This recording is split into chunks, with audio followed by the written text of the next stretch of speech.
어쩜 이렇게 시간이 안 가는지 정말 버스 안에서 고인 이불 속에서 고인은 언제나 너에게 고인. Bismillahirrahmanirrahim. Assalamualaikum warahmatullahi wabarakatuh.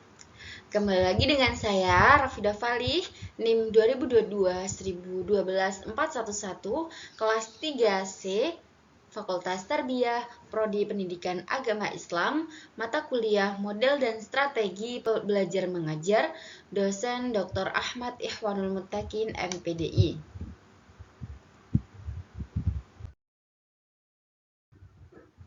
Nah, di sini saya akan menjelaskan tentang teori belajar kognitivisme dan humanisme.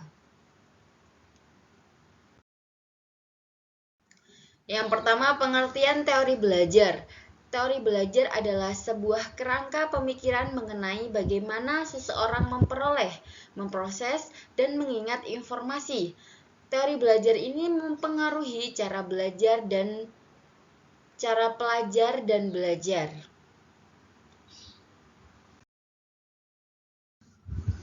Selanjutnya, tokoh utama dalam teori kognitivisme. Yang pertama, Jean Piaget, seorang psikolog yang mengembangkan teori perkembangan kognitif anak. Menurut teori kognitivisme yang dikemukakan oleh Jean Piaget, belajar adalah sebuah proses mental di mana individu membangun pengetahuannya melalui kognisi, seperti memperhatikan, memproses, mengingat, dan memecahkan masalah. Teori ini menekankan pada peran pemrosesan informasi dalam belajar. Menurut teori ini, belajar terjadi ketika individu memproses informasi yang diterima dari lingkungan dan mengorganisasikannya dalam bentuk sistem atau pola pikir.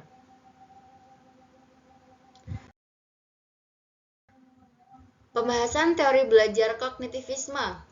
Teori belajar kognitif memiliki perspektif bahwa peserta didik memproses informasi dan pelajaran melalui upayanya mengorganisir, menyimpan, dan kemudian menemukan hubungan antara pengetahuan yang baru dengan pengetahuan yang telah ada. Dalam teori belajar kognitif, lebih dipentingkan proses belajarnya daripada hasilnya.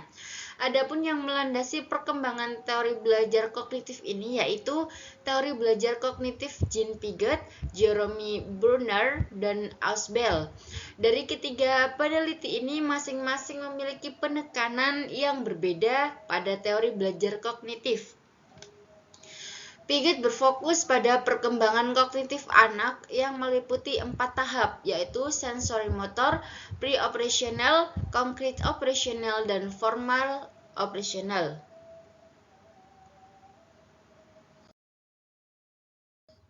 Selanjutnya, sementara itu Ausubel menekankan pada aspek pengelolaan atau organizer yang memiliki pengaruh utama terhadap belajar. Sedangkan Bruner bekerja pada pengelompokan atau penyediaan bentuk konsep sebagai suatu jawaban atas bagaimana peserta didik memperoleh informasi dari lingkungan dengan 3 tahapan, yaitu tahap enaktif, tahap ikonik, dan tahap simbolik.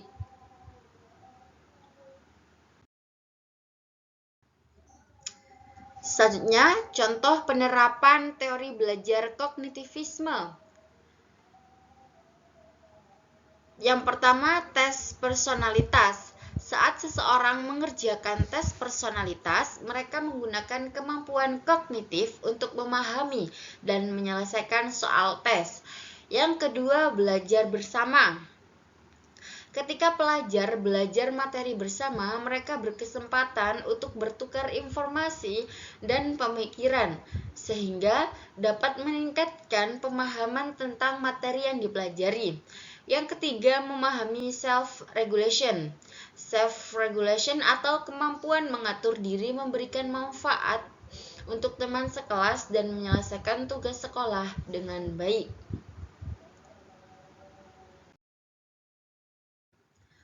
Selanjutnya, pembahasan teori mengenai belajar humanisme. Menurut Abraham Maslow, seorang psikolog yang mengembangkan teori hierarchy of needs atau hierarki kebutuhan manusia, menurutnya teori belajar humanisme menempatkan individu sebagai pusat belajar. Individu mempunyai kekuatan pribadi untuk mencapai potensinya, sehingga guru harus merangsang kognisi siswa dalam belajar mandiri. Teori ini menekankan pada pentingnya memahami individu secara keseluruhan, termasuk aspek psikologis, emosional, dan spiritual. Menurut teori ini, belajar terjadi ketika individu merasa terlibat secara penuh dalam proses pembelajaran dan memiliki kontrol atas pengalaman belajar mereka.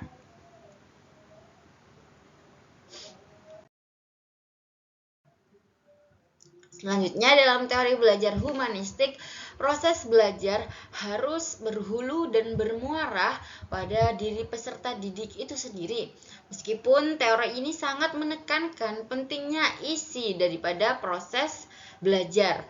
Tetapi kenyataannya teori ini lebih banyak berbicara tentang pendidikan dan proses belajar dalam bentuknya yang paling ideal. Dengan kata lain, teori humanistik lebih tertarik pada ide belajar dalam bentuknya yang paling ideal daripada belajar seperti apa adanya, yaitu belajar melalui apa yang bisa kita amati dalam keseharian.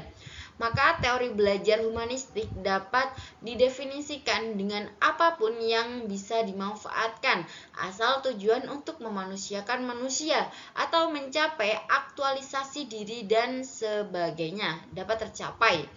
Dalam teori belajar humanistik, pembelajaran dianggap berhasil apabila peserta didik dapat memahami dirinya sendiri dan lingkungannya.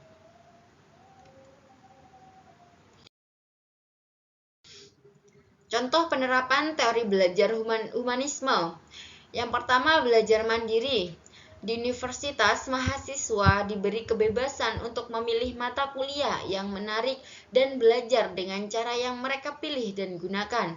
Contoh yang kedua yaitu menjadi guru. Pendidik yang menganut teori humanisme memberikan penghargaan pada guru sebagai pengajar dan pembelajar. Yang ketiga, pendekatan individual. Ketika seorang pemain musik mempelajari sebuah lagu, pengajar mengajarkan panduan belajar khusus sesuai dengan cara belajar pengajar musik. Itu termasuk contoh penerapan teori belajar humanisme. Selanjutnya, perbandingan antara kognitivisme dan humanisme. Yang pertama, kognitivisme. Individu dipandang sebagai mesin pemrosesan informasi. Yang kedua, belajar melalui pengamatan, memori, dan pengolahan informasi. Yang ketiga, guru sebagai pemilik pengetahuan. Adapun humanisme, yang pertama, individu dipandang sebagai pribadi yang memiliki kekuatan untuk mencapai potensi mereka sendiri. Yang kedua, belajar melalui pengalaman, pemecahan masalah, self-motivasi, dan kecemasan. Yang ketiga, guru sebagai pelatih.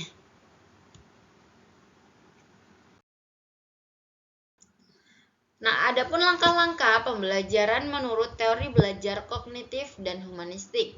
Yang pertama, langkah-langkah untuk kognitivisme. Yang pertama, menentukan topik-topik yang akan dibahas peserta didik, misalnya penelitian, memecahkan masalah, diskusi, simulasi, dan sebagainya.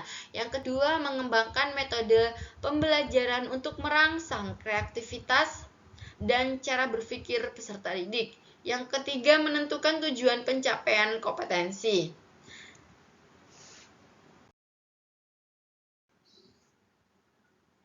Adapun langkah-langkah pembelajaran menurut teori humanisme, yang pertama mengidentifikasi topik-topik pembelajaran yang memungkinkan peserta didik secara aktif melibatkan diri atau mengalami dalam belajar. Yang kedua, merancang fasilitas belajar seperti pengadaan lingkungan kelas yang kondusif dan media pembelajaran. Yang ketiga, membimbing peserta didik belajar secara aktif.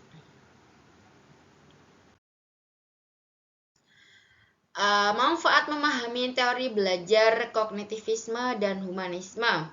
Adapun manfaatnya, yang pertama, teori belajar membantu guru dalam mengajar. Dengan memahami teori-teori ini, guru dapat menciptakan lingkungan belajar yang lebih efektif dan menyenangkan bagi siswa. Yang kedua, manfaatnya memahami perkembangan anak. Maksudnya perkembangan kognitif atau hierarki kebutuhan manusia memiliki peranan penting untuk memahami kebutuhan siswa dalam belajar.